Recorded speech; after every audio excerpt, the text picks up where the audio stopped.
जब international space station के साल 2030 तक ही काम करने का इम्कान है, तब ये सोचा जा रहा है कि जमीन पर इंटरनेशनल स्पेस स्टेशन को वापस कैसे लाया जाएगा। लेकिन क्या इसके बाद ये फुटबॉल के मैदान जितना बड़ा स्टेशन अंतरिक्ष में यानी खला में ही कचरे यानी स्पेस डेब्रिस के तौर पर छोड़ दिया जाएगा, या फिर जमीन पर लाया जा सकता है, या ऐसा करने में किसी तरह की कोई परेशानियों का सामना करना पड़ सकता है। रूस ने भी इंटरनेशनल स्पेस स्टेशन से 2024 तक हटने का ऐलान कर दिया है। स्टेशन के बारे में अमेरिकी स्पेस एजेंसी का कहना है कि अभी स्टेशन 2030 तक चल सकता है, लेकिन सवाल यही है क्या इसके बाद इस बहुत बड़े विशालकाय स्टेशन को जमीन पर लाया जा सकता है। आइए जानते हैं कि इस बारे में वैज्ञानिकों यानी साइंसदानों का क्या कहना है। मुमकिन तो है, नामुमकिन नहीं, लेकिन काफी चैलेंजों का सामना करना पड़ सकता है। अच्छी खबर यह है कि ऐसा नामुमकिन नहीं है, इंटरनेशनल स्पेस स्टेशन को जमीन पर वापस लाया जा सकता है। लेकिन बुरी खबर यह है कि ऐसा करने पर वह पिघली हुई धातुओं का पिंड यानी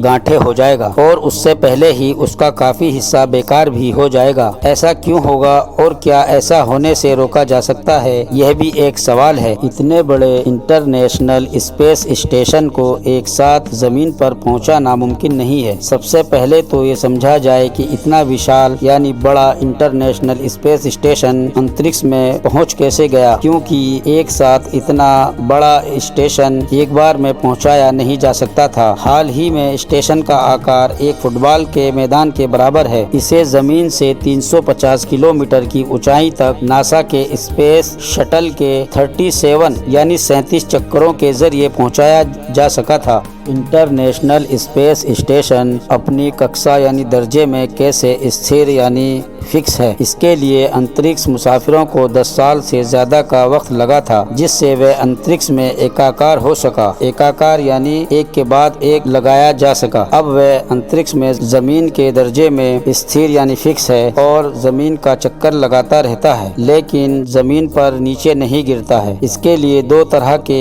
फोर्स यानी बल इस पर काम करते हैं। बल यानी फोर्स किसी भी जमीन को गतिमान यानी ज्यादा तेज गति से बनाए रखते हैं या गतिमान होने से रोकते हैं। इंटरनेशनल स्पेस स्टेशन पर पहला फोर्स ग्रेविटेशनल यानी बल गुरुत्व का लगता है। जमीन जैसे भारी चीजों पर उनके मरकज की ओर खींचती है, इसीलिए हम इंसान हवा में तैर नहीं पाते हैं और उछलने पर वापस भी जमीन पर नीचे गिर जाते हैं। और जैसे जैसे अंतरिक्ष यानी खला पर या मुसाफिर जमीन से दूर जाते हैं तो ये बल फोर्स कम होने लगता है और फिर वे अंतरिक्ष में तैरने लगते हैं। इसी को जीरो ग्रेविटी की स्थिति भी कहा जाता है। तो फिर ISS यानी इंटरनेशनल स्पेस स्टेशन जमीन की ओर क्यों नहीं खींचता है? इस सवाल का जवाब वह सेकेंड फोर्स है। इसे सेंट्रीपेटल फोर्स कहते हैं यानी अपकेंद्री बल कहते हैं। जब भी कोई चीज गोलाकार में घूमती है तो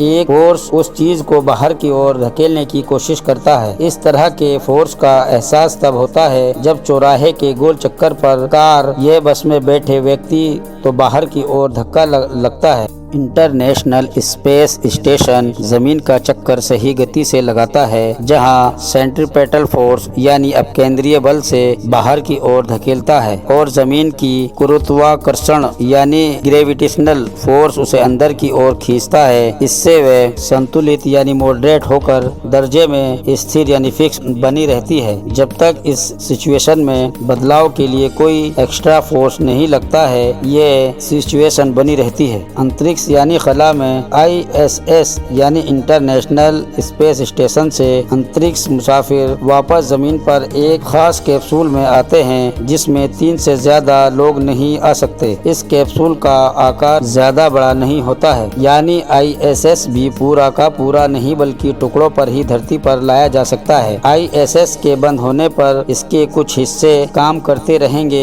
और कुछ को हम जमीन पर वापस ला सकते हैं। इसके लिए इसका संचालन करने वाले साइंसदानों ने रॉकेट का इस्तेमाल कर इसे जमीन की ओर धकेलेंगे या जिससे ये जमीन की ओर गिरने लगेंगे। इस दौरान ISS का ये हिस्सा जमीन के वायुमंडल यानी एटमॉस्फेयर से टकराएगा और एटमॉस्फेयर की हवा से रगड़ होने के कारण घर्षण होने की वजह से ये जलने लगेगा। इसके बाद इसके प्रशांत महासागर यानी पैसिफिक ओशियन के खाली हिस्से में गिराने का प्रयास किया जाएगा, जिसे ओशियानिक पोल ऑफ इनएक्सेसिबिलिटी कहते हैं। यह न्यूजीलैंड और अंटार्कटिका के बीच का हिस्सा है। यहाँ रूसी स्पेस स्टेशन मिर स्पेस स्टेशन भी पहले से गिरा पड़ा है।